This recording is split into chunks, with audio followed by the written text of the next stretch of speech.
Hey guys, welcome back to Based.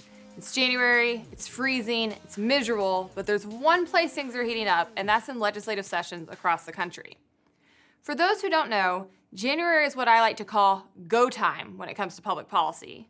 Most states hold their legislative sessions between January to April or May of each year, and the US Congress is also usually meeting during this time too. What does this mean for you? It means you better not blink, because your representatives are hard at work trying to move or kill bills, and I promise you that if you're like me, you won't like even half of it. This year, one issue a lot of those legislative bodies are focusing on is big tech. Now, big tech has become an all-encompassing term that can refer to a wide range of policies representatives are pushing. I'd place things like free speech, Section 230, content moderation, data privacy, encryption, and antitrust all in this bucket. And these are all things that I care a lot about as an actual capitalist, so there's a good chance we'll get to all of them on Based at some point. But today, we're going to focus specifically on antitrust. Now, I realize that before we can talk about antitrust, I must first convince you that you're interested in antitrust, and I get it. Literally until last year, I was kind of in your camp. I didn't really know that much about this policy. It seemed very wonky and dry, and you know me, I'm a policy fanatic, so if I think it's wonky and dry, I realize my audience might not be with me yet. But stay with me, because I've been forced to learn about antitrust as the battle heats up, and I promise you, it's anything but boring. In fact, I think it sums up some of the biggest debates about governmental philosophy and economic principles out there. So let me make the case for why I think you should care. Before I dig into the history of antitrust laws specifically, I first want to remind you of some material that we covered in previous episodes, especially my episode titled, I Don't Think You Know What Capitalism Is. As I pointed out in that episode, and as I think it has become abundantly clear throughout each subject we've looked into on Based, our founding fathers did not do enough to enshrine the economic system of capitalism into our laws or constitution. And that is somewhat understandable because capitalism, as a set economic theory, was just being documented at that time. Adam Smith, who is known as the father of capitalism, wrote The Wealth of Nations in 1776, the same year our founders wrote the Declaration of Independence. So our system was experimental. It's worth noting here that on its face, capitalism is merely the willing trade of goods and services free from government intervention or force, which of course existed long before 1776. But as far as creating a whole capitalist system, the US was one of the first up to bat, so some mistakes were made. Our Constitution did implement some structures that were meant to uphold a capitalist system. The protection of private property and court systems that protect contracts being chiefly among them. Our founders also sought to promote free trade and competition, both in their writings and in our legal documents. But I would argue they didn't do enough to ensure our economic system was free from government intervention, which is an essential component for true capitalism. Not only that, but the founders put some things in the Constitution that, there's just no other way to say it, opened the door to massive government infringement in the market, created many of our current problems, and allowed for an economic system that is mixed at best and downright crony most of the time. High on that list of mistakes is the Commerce Clause, which gives Congress the power to regulate commerce with foreign nations and amongst the states. We could probably have debates around whether or not the Commerce Clause has any standing in a capitalist worldview whatsoever, but what is certain is that our courts have used this clause to hang most of their crony expansions of government power into the market on, especially since the Wickard versus Filburn case in 1942, where the Supreme Court ruled an activity does not have to have a direct effect on interstate commerce to fall within the commerce power as long as the effect is substantial and economic. Tremendous. I would argue Congress should never have been given any power over commerce in the first place, and I racked my brain on this. I called a few smart friends, and I Googled around while I was writing this episode. I can't find anything that convincingly argues why they should have this power. If you have an argument, leave it in the comments. But I think if I were to find a legitimate reason for Congress to have regulatory power over commerce, I would still say that the Commerce Clause was badly written. It's too broad. If there are legitimate reasons Congress needs regulatory control over certain areas of commerce, those should have been narrowly defined in the Constitution, as this document is, again, meant to restrain the government and list out its small and limited number of powers. So they needed to be more specific to prevent the gross expansion of power we've seen under the Commerce Clause. Please do not underestimate the effects of these missteps by our founders. The kind of crony capitalism our politicians are allowed to get away with because of them wreak major havoc in our economy and our lives. While capitalism is the willing exchange of goods and services without government intervention, cronyism, or crony capitalism, is a system where most people and businesses have to compete, fail, or succeed in the market based on their merits, but where the friends of those in the government get special favors. Those special favors can look like corporate welfare, bailouts, selective tax breaks, or regulations. And this is where the American people get played so easily because politicians and those who benefit from regulations follow a very simple playbook that it seems the vast majority of people just can't keep up with. They'll show you an example, one emotional story in a country with 330 million people. It's a total outlier. And they'll say, see, look what happened to this person. This is why we must do something to protect the health and safety of society or you could be next. And most people go, oh my God, I might be next. Save me, daddy government. And then they come in and regulate whatever it is that they've convinced you is such a threat. But here's what happens behind the scenes in that scenario. The lawmaker sees an industry making a lot of money and they say, you know what? I'd like to get my hands on that. I think I could run it better because I'm so smart and powerful. And then the lawmaker's friend says, you know what? Those people in that industry are my competitors and I don't really want to compete. I want to stay at the top of my game and kick back at the same time. Let's partner. And together, they draft regulations that hurt smaller competitors in this industry, give the lawmaker more power over the existing companies to feed their God complex, and end up giving the government more money, both through the fines and steady donations from their friends in the industry. But they don't tell you all of that because you probably wouldn't go for it. Instead, they convince you that the businesses are the enemy and that only government can save you from them, as if the government has ever saved anybody from anything. Who do you think writes regulations? It's almost always the lawyers and lobbyists for the top firms in the industry being regulated. And they write them to stack the deck in their favor and against all of us. This is like politics 101. Now, all of that might seem like a bit of a tangent, but I promise you it's stuff you need to know as a foundation for the subject matter. So back to antitrust. First, here is the official Wikipedia definition of antitrust laws. In the United States, antitrust law is a collection of mostly federal laws that regulate the conduct and organization of business corporations and are generally intended to promote competition and prevent monopolies. Sure, Jan. Now that you have the definition and the foundation, let's trace back the history. The US did not have antitrust laws until 1890, just wasn't a thing. But in 1890, we get the Sherman Act, which was upheld by, you guessed it, the Commerce Clause. And here's where antitrust gets confusing because it sounds very capitalist in its intentions. According to the government, this law outlines every contract, combination, or conspiracy and restraint of trade, and any monopolization, attempted monopolization, or conspiracy or combination to monopolize. Sounds good. We like competition. We like trade. Monopolies are bad. Sounds like a pro-capitalist law, right? No, not so fast. I've linked a very lengthy piece of research in my show notes around the dynamics and the motivations at play during the passage of this law, and things were not so black and white. In fact, its author, Senator Sherman, was a very pro-tariff guy. You know, the little things government uses to actually hinder free trade. And he was working to protect, or at the very least distract, from Congress's very high tariffs on trade at the time. Fun fact, tariffs are another form of protectionism where governments try to penalize some buyers and sellers at the expense of others. Not so free market. The Cato Institute says this: the Sherman Act was bad law. It not only preserved the nation's high tariff policies by diverting attention away from the root restraint of trade, it greased the wheels for another tariff law later the same year, the McKinley Tariff Act of 1890. With tariffs and antitrust, the government at best was trying to undo with one hand what it was doing with the other. But at worst, as applications of the law would demonstrate, the Sherman Act discouraged scale economies that promoted lower costs and prices, penalized successful market entrepreneurship, and rewarded the political entrepreneurship of less efficient business rivals. It's weird how they never tell you their true motivations for these things. I wonder if that's still going on. And so we end up with our modern antitrust structure. To more specifically define what this looks like, I'm just going to read from the Federal Trade Commission or the FTC's website, as this is the agency that mostly upholds and enforces antitrust laws. The Sherman Act does not prohibit every restraint of trade, only those that are unreasonable. For instance, an agreement between two individuals to form a partnership restrains trade, but may not do so unreasonably. On the other hand, certain acts are considered so harmful to competition that they are almost always illegal.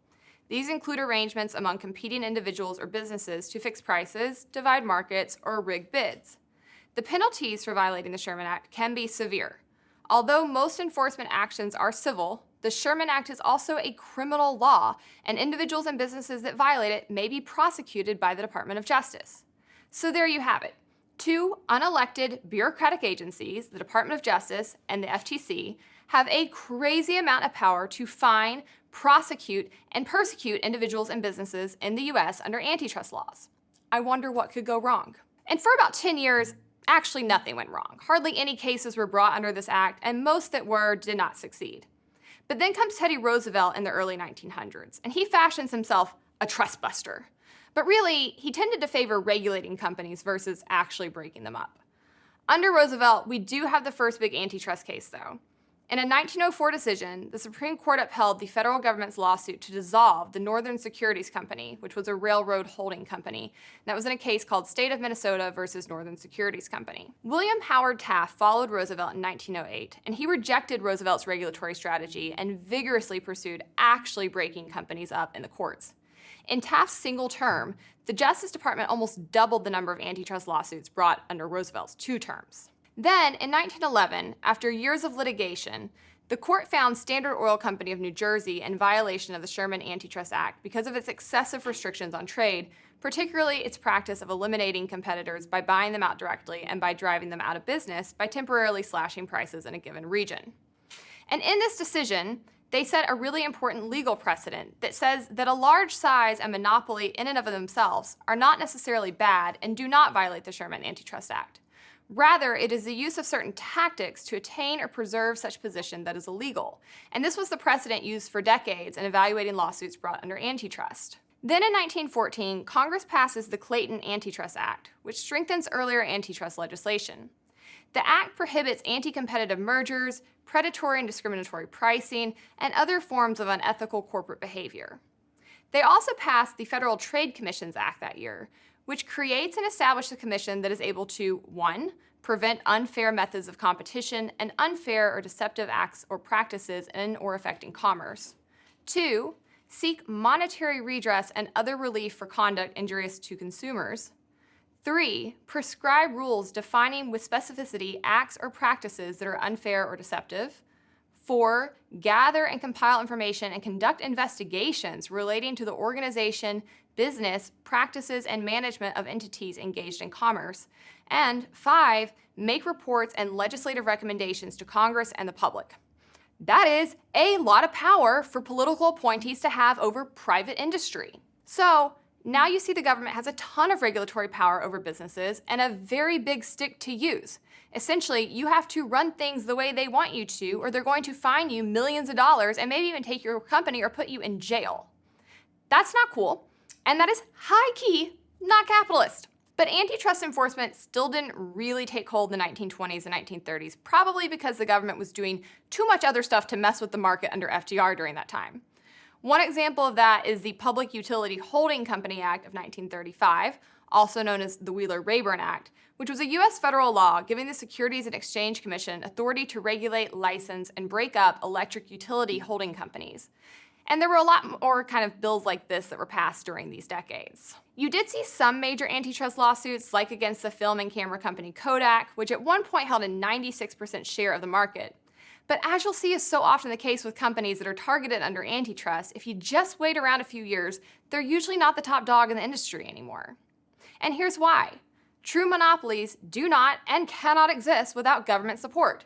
Because in an actual free market, you don't need government to protect competition. Competition springs up naturally and will eat the dinosaurs in an industry that fail to innovate or meet consumer demands. It is inevitable. We rarely throughout our history have seen true monopolies, and if and when they do occur, they have always been thanks to government regulations, corporate welfare, subsidies, and other anti-capitalist actions. So we don't need government to protect competition under antitrust. We need it to quit screwing with competition in the market in the first place. Per usual, they're creating the problems they purport to be fixing. Another thing you'll find throughout the history of antitrust is that these laws are rarely used to actually break up monopolies. 1, because they're kind of the Bigfoot in this whole charade, and 2, because it isn't actually about competition. Antitrust is about the government getting power over the market and money out of it. What's known as the golden era of antitrust takes place in the 1940s through the 1970s. And just know that if progressives and government officials refer to any time period as the golden era, what I think they mean is they were getting paid. Again, they rarely, if ever, actually breaking up companies during this time. Instead, they're more so fining and regulating them to bits. A few famous cases include one in 1948 around Paramount Pictures, which said film studios could not own movie theaters or force them to buy films. In 1945, you had an antitrust case against a company called Alcoa. They were producing about 90% of the aluminum industry, and Congress went after them. But there were questions about the specific kind of aluminum they produced and whether or not that actually represented their real market share. So this case went on for years. But by the time it was finally settled, the company was not broken up or fined because guess what? Competition had already handled the matter with many new competitors entering their market. Good Lord, it's almost like we don't need the government in this situation. In a 1966 case called United States versus Vaughn's Grocery Company, the Supreme Court held that a merger between two Los Angeles area grocery store chains with a combination local market share of approximately 8% violated the Clayton Act. A year later, they blocked Procter & Gamble from acquiring Clorox. I mean, honestly, our heroes. But by the 1970s, things start to cool off. Those on the left will blame this on the increasing popularity of the Chicago School of Economics and its prominence in the Reagan administration, but others say this is because proof was in the pudding. Look at the 1970s economy. Things were not great. You had rampant stagflation, which means the economy was stalled, innovation and growth were lagging, and prices were also rising. And this was, of course, due to many bad economic decisions and governmental policies that we've covered in other episodes of Based, but a business climate where titans of industry, you know, the people who actually make stuff and create jobs, are constantly being stalked and threatened and penalized for just doing their jobs, turns out that's not so great of an environment for the economy. But thankfully, around this time, the economy gets some relief from some pretty solid legal jurisprudence known as the Consumer Welfare Standard. And this was developed by scholars at the University of Chicago and championed by a man named Robert Bork, who was a famed conservative legal scholar. As the theory grew in prominence, more and more judges adapted it, baking it into our legal precedent, which, as a reminder, is how most courts determine cases. Rather than looking back at the original intent of the law, they instead look at the previous decisions in similar cases, known as the legal precedent, and then they rule off of that. I largely don't agree with this way of reading the law, but it's known as stare decisis if you want to look into it further. Anyways, the Consumer Welfare Standard slowly becomes the dominant legal precedent by the 1980s, and it basically says that when determining matters of antitrust, the standard should be, is the company a monopoly? Has it used its monopoly power? And has it used its monopoly power in a way that harms consumers? If you can't already tell by this episode, I don't support antitrust laws, period. But if we are to have them, then I think this is the right compromise, and the standard should be baked into our law, which Congress has never done. Other countries do antitrust quite differently than us and have worse results. They tend to base their decisions on whether or not a company acted in a manner hostile to competition. What the heck does that even mean? The very nature of being in business is competition, and that means you want to see yourself do better than others in your market. And that drive is what makes people work harder to become better, win an audience, or develop a product. But in many countries, they penalize the actual competitive nature of business. And that's why you'll see things like Google getting massive fines in Europe for presenting its products first in search results. It's ludicrous. And again, proof is in the pudding. Look at Europe's economy. Far less growth, innovation, and fewer companies. All right, let's speed rush through the next 40 years to get us to the modern era. In 1984, we see the government actually break a company up, which was AT&T. It was broken up into US West, Ameritech, NYNEX, Bell South, and some others that you notice are not around anymore while AT&T still is, because maybe they were just better at their jobs. Under Clinton, the government went after Microsoft because they were selling software with Internet Explorer already installed and you couldn't delete it. Could you install other search engines? Yes. But did you have to be aware Internet Explorer existed? Also yes. So the government decided that this was a case for them. They actually won their stupid lawsuit, but by the time it ended, Bush was in office, and I guess not completely off his rocker in this regard. So they settled with Microsoft, who agreed to share its application programming interface as a compromise. Since then, there has not been a successful monopoly prosecution in the US, but the government did go after Apple in 2012, and the company had to pay $450 million in damages for approaching book publishers and offering to let them sell their books for more than Amazon's fixed price and letting them keep more of their profits.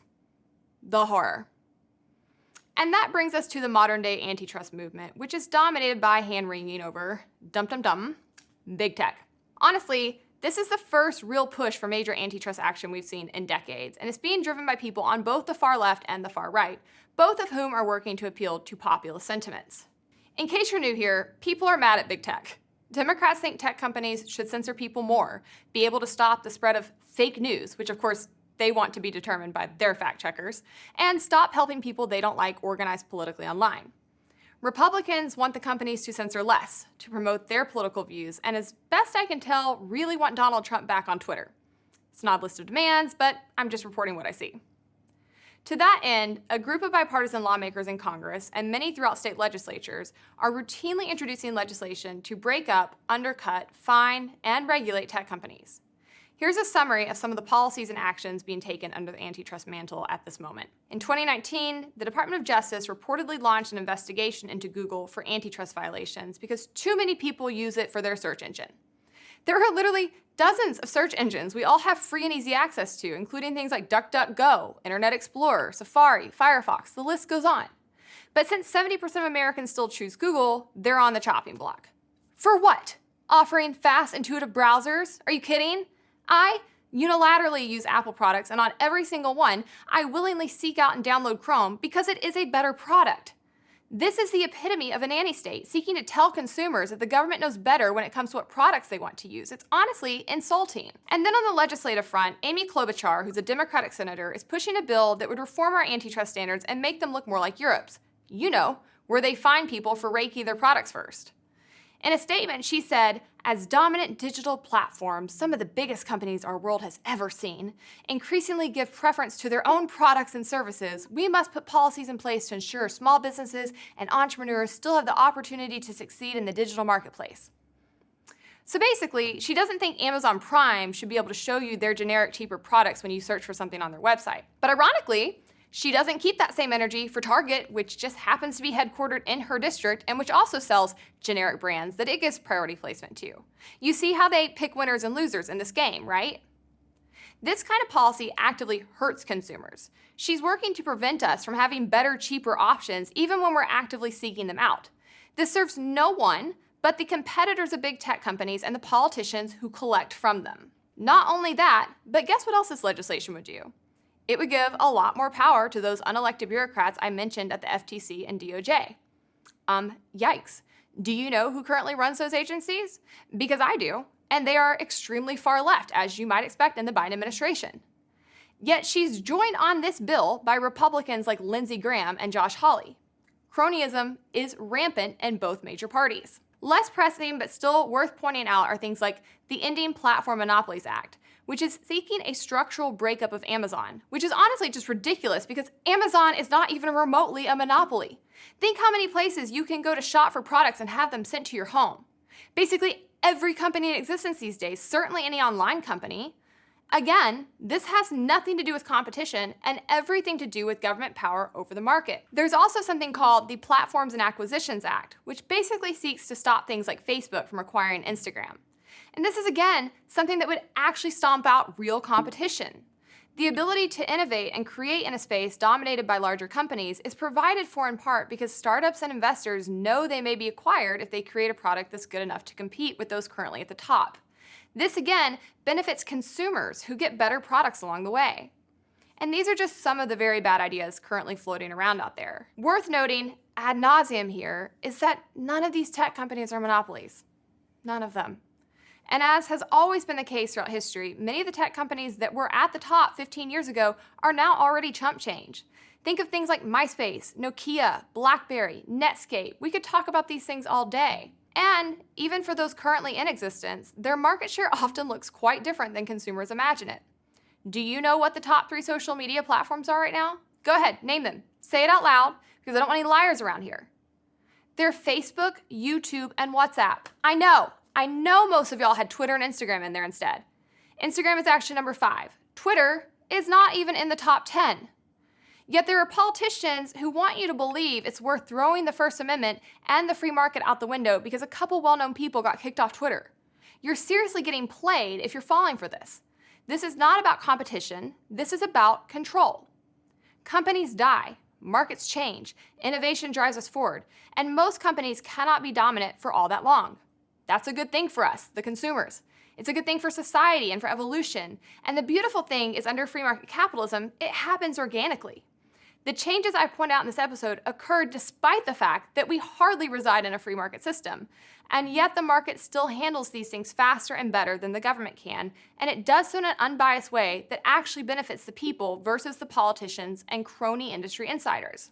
If we want to ensure competition, we should end corporate welfare, all subsidies, all bailouts, all selective tax breaks, and practices like antitrust laws.